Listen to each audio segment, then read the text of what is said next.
dropped the Mena story after the aftermath of the Iran-Contra scandal died down. Quite the opposite. Time and time again, the story would leap into the headlines of predominantly Arkansas newspapers. Arkansas journalists, law enforcement officials, and citizens groups would try in vain to advance the investigations, but an invisible force seemed to be keeping the lid on Arkansas's Pandora's box. Then, in 1992, during the presidential campaign, after the name of Bill Clinton was thrust into the mainstream media, a renewed interest in Mena surfaced as throngs of journalists rushed to Little Rock to investigate the obscure young governor who was seeking the Democratic Party's nomination.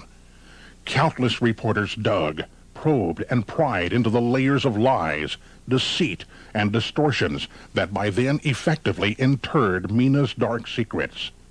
Russell Welch of the Arkansas State Police and Bill Duncan, by then an investigator with the Arkansas Attorney General's office, were interviewed time and time again as the media slowly began to understand that a large-scale, high-profile CIA operation had in fact taken place on Arkansas soil on Bill Clinton's watch as governor. Arkansas Democratic Congressman Bill Alexander renewed his efforts to get the truth out. The truth that even he had been stonewalled as his office attempted to dissect the Mena story. Then, in April of 1992, as the pressure cooker containing the Mena scandal seemed ready to burst, with the resulting steam most assuredly scalding Bill Clinton and destroying his political career, Time magazine came to the rescue. Time's full-page story, which savagely attacked the credibility of Terry Reid and ridiculed nearly everyone associated with the Mena investigation, effectively nailed the lid once again on the CIA's box of dirty secrets. What the Time article failed to tell the reader, however, was Time's investigative journalist Richard Behar, who wrote the story Anatomy of a Smear, was actually in Arkansas helping to undermine the investigative efforts of other credible journalists. Behar had discovered that the news magazine The Nation was actually corroborating portions of Terry Reid's story concerning weapons parts manufacturing. Through a liable suit in federal court launched by Terry Reid against Time magazine, the following tape-recorded conversation was obtained. In it, Behar is conversing with Bill Clinton's friend Webster Hubbell, who was then working with Hillary Clinton at the Rose Law Firm in Little Rock. In the tape, Behar is alerting Hubbell of an active media investigation into Hubbell's father-in-law's manufacturing company, POM, in Russellville, Arkansas. Behar is warning Hubbell that his brother-in-law, Skeeter Ward, is divulging classified information to the magazine The Nation. Remember, according to CIA insider Terry Reid, it was POM, on the surface a manufacturer of parking meters, who was building weapons parts for the CIA through an agreement with Ivers Johnson Firearms, a CIA proprietary company situated in Jacksonville, Arkansas. Well, listen, can I make a recommendation to you off the record? Sure. And this is, I don't particularly want these guys to know that I'm on this story, but it seems to me they're acting a little irresponsibly. The Nation newspaper, apparently I heard through the grapevine they had an interview with Skeeter. And You shouldn't be talking to them. And supposedly Skeeter told them that you guys have done exit cones on nuclear weapons. At POM. He wouldn't have said that. He knows better. Well, that's just the thing. Yeah. I don't know why it would come back to me through different channels that it's nuclear weapons. Yeah. Unless the story's taking a life of its own. Yeah. What you may want to do is give a ring to the Nation. Yeah. And speak to whoever's doing the story and clear it up before they put it in their damn newspaper. Yeah. Yeah. But you didn't hear it from me. I appreciate it. I really do. So why did Time magazine use its vast resources to protect Bill Clinton? Maybe the fact that Bill Clinton's friend and former Oxford roommate, Strobe Talbot, who was then Time's editor-at-large, played a role. Did Mr. Talbot receive a reward for short-circuiting the investigation? The perception is certainly there.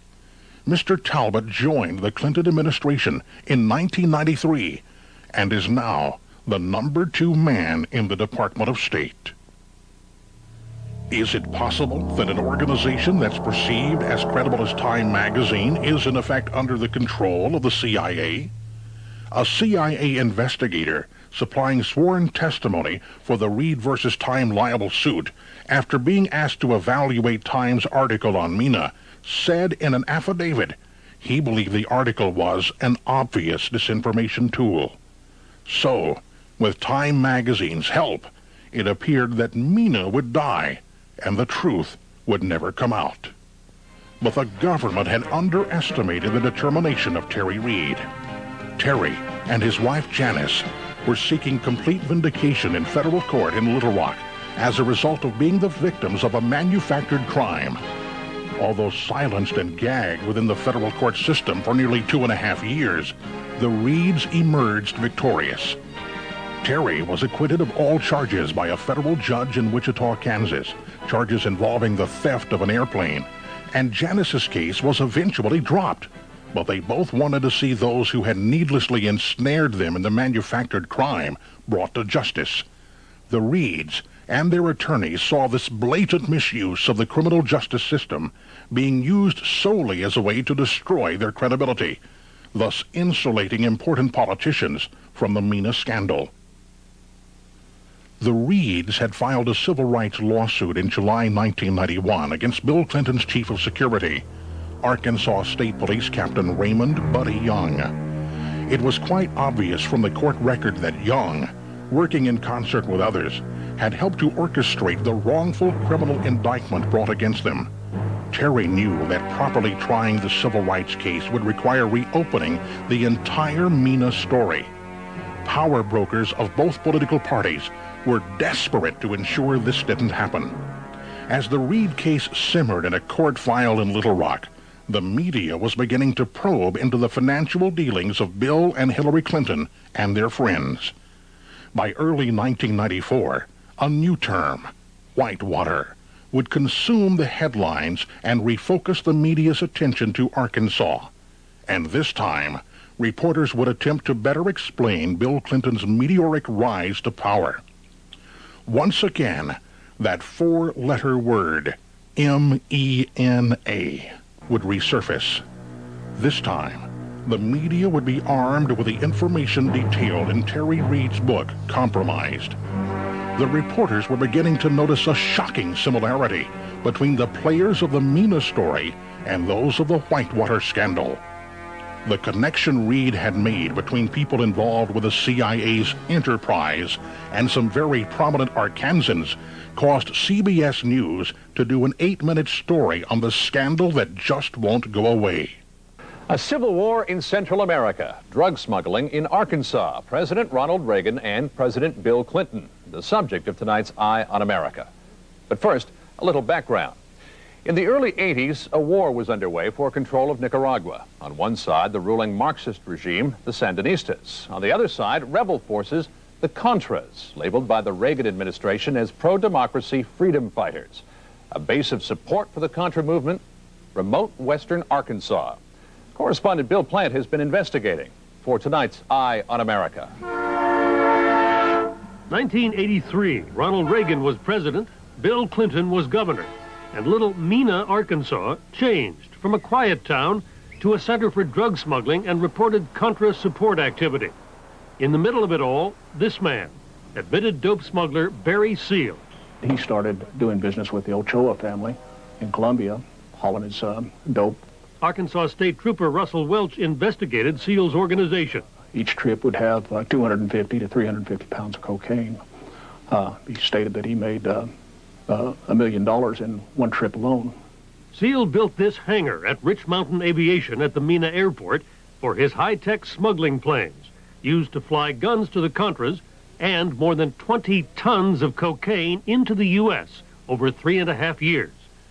Former IRS agent William Duncan traced some of Seal's drug profits laundered through Mena banks. We had direct testimony from people who were involved in the money laundering operation. We had testimony from people at banks who observed the